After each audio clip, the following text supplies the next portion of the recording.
Good day, everybody. AI seems to be on track to making everything more terrible. So great job, tech companies. We are all so fucked. In 2018, a research scientist called Janelle Shane created a neural network that would come up with knitting patterns, or knitting instructions rather. And she teamed up with a bunch of knitters she found on Ravelry, and the knitters knit the instructions. They called it Skynet, and there were some very, very weird objects created and knitted. So that was fun. Do you remember when AI was fun? Yeah. These days, it just feels like AI is ruining everything, including crafts, in several different ways. And if you are a knitter, you might think, well, AI cannot knit a sweater. It can't knit a pair of socks.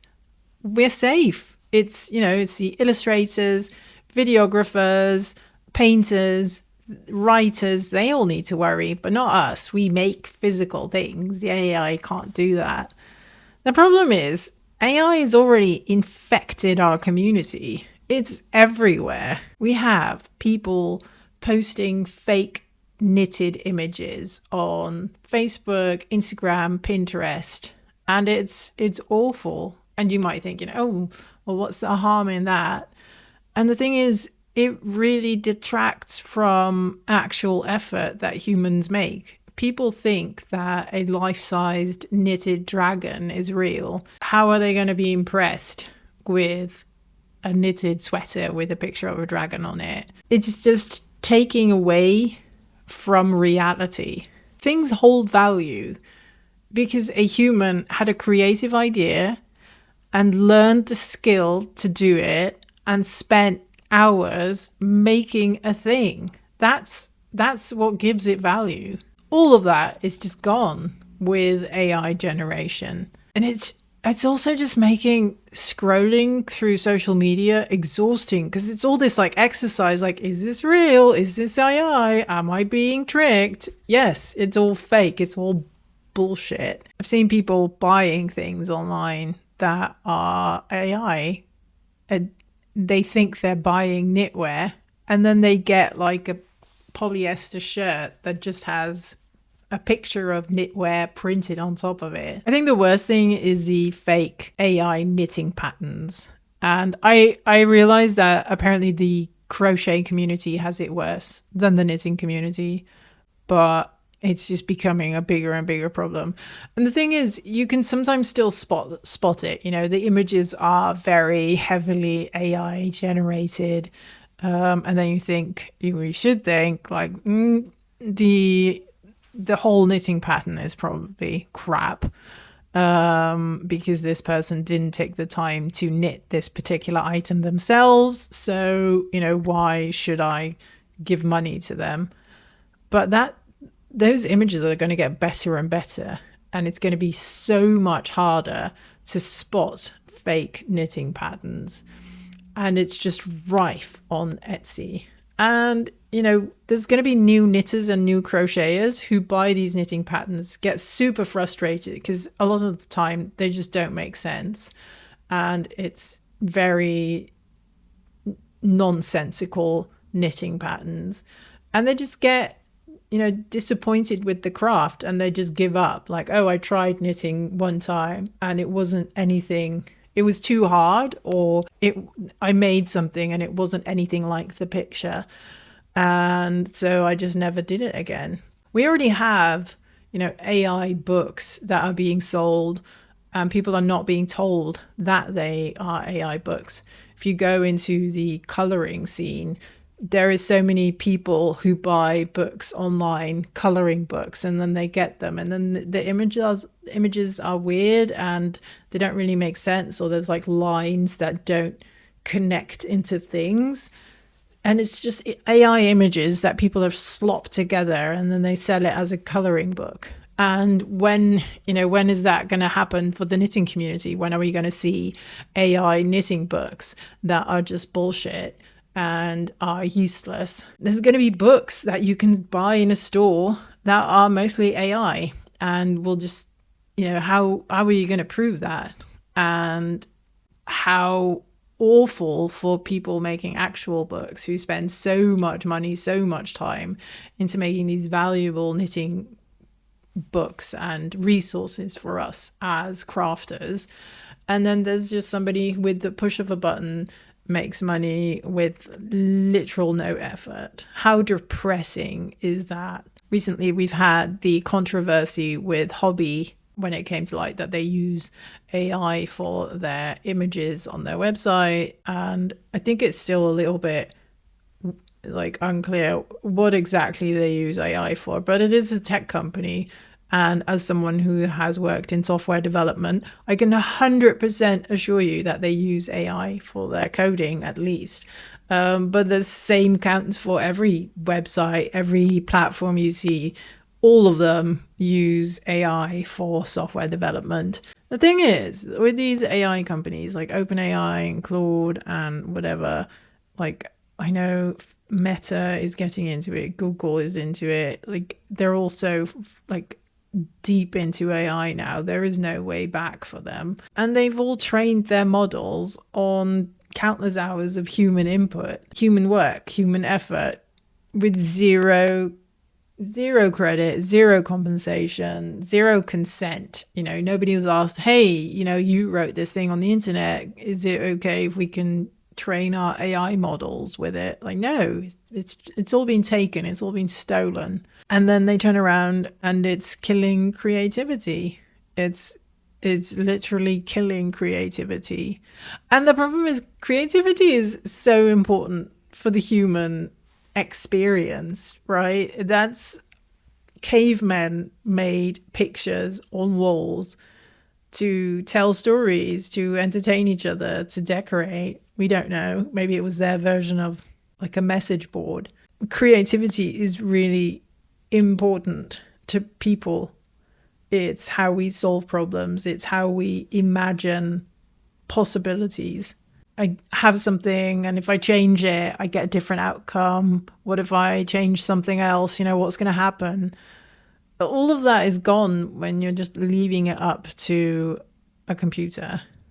Creativity is something that tickles our brains. It reduces stress. It increases life satisfaction. It regulates our emotions. It teaches us resilience. We are so risking it to losing all of that when we are relying too heavily on AI. The sheer amount of money that is being pumped into AI at the moment is absolutely mind-boggling. It's just a staggering amount of money. The goodness that we could do with that money in the world. For AI to do its thing, it needs to run on servers, and then it needs data centers. So all these companies are building, frantically building data centers. Data centers are expensive, and so these companies need money. And when they don't have the money to themselves, they start looking towards investors. And you might think, I don't invest my money into AI companies, so it's not really my problem. The thing is, you probably do. If you have any amount of money in an S&P 500 fund, or if you have money in your 401k, it is more than likely that you have money in AI companies, which is building this massive bubble. Because the AI that we currently have, so they're the large language models, they're very good at guessing.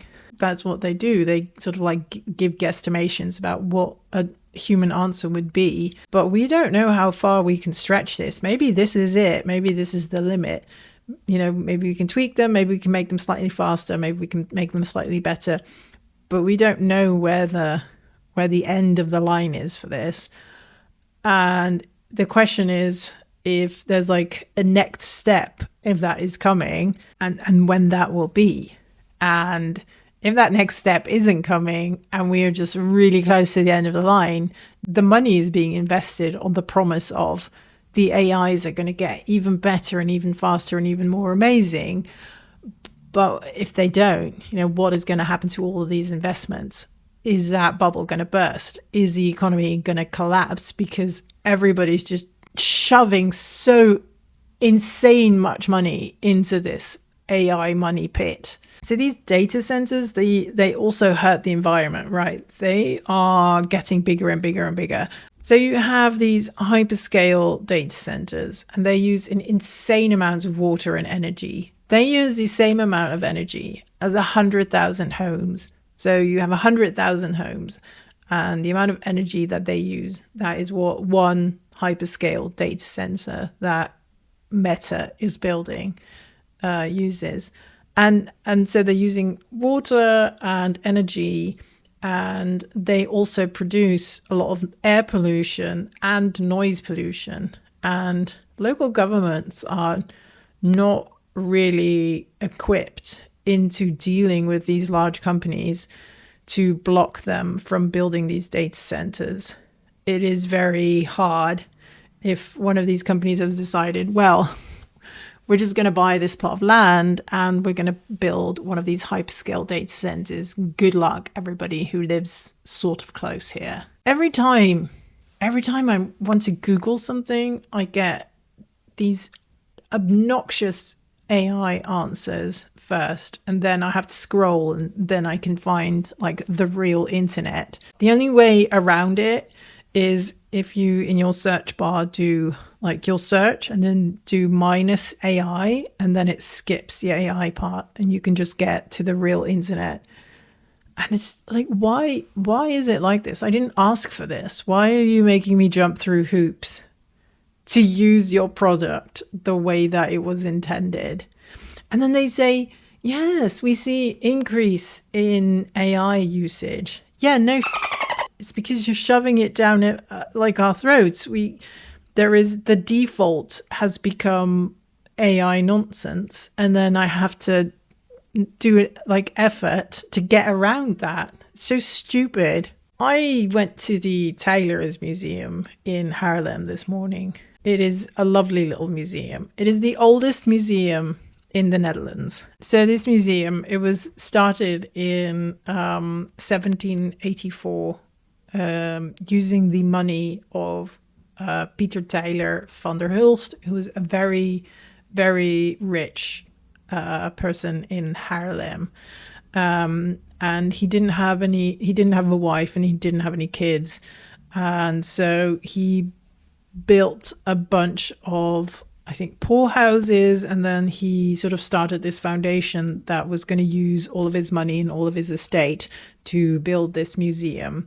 And it's kind of like a natural history museum, and it has like a bunch of rocks and loads of like human inventions, right? Like the first battery and things like that. And it has bones from dinosaurs and lots of artwork and things that people used to navigate the oceans when we were like discovering the seas and things like that. And it's just it's a beautiful building. It was part of his home, and it is so lovely, and a lot of it has been restored into its old state. And it's just, you know, the doors are gorgeous, like beautiful big doors made out of wood, and like the craftsmanship is insane. And it's like this whole thing is like a testament to human endeavor and human curiosity and craftsmanship and things that people have made. And it really, really made me wonder, like, how is this gonna turn out in the future? How are we gonna thrive in the AI world? I would like to leave you with this quote that I think is poignant, from Kurt Vonnegut, American author, and it's about, he's talking to his wife about buying envelopes. Oh, she says, well, you're not a poor man, you know, why don't you go online and buy 100 envelopes and put them in the closet? So I pretend not to hear her and go out to get an envelope, because I'm going to have a hell of a good time in the process of buying one envelope.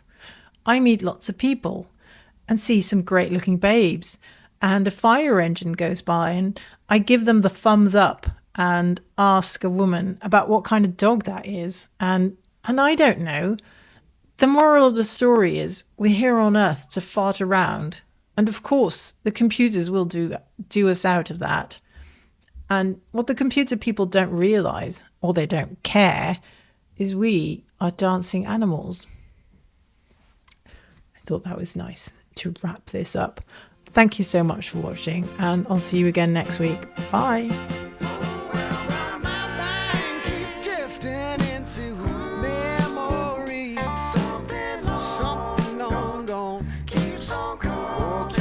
Coming back.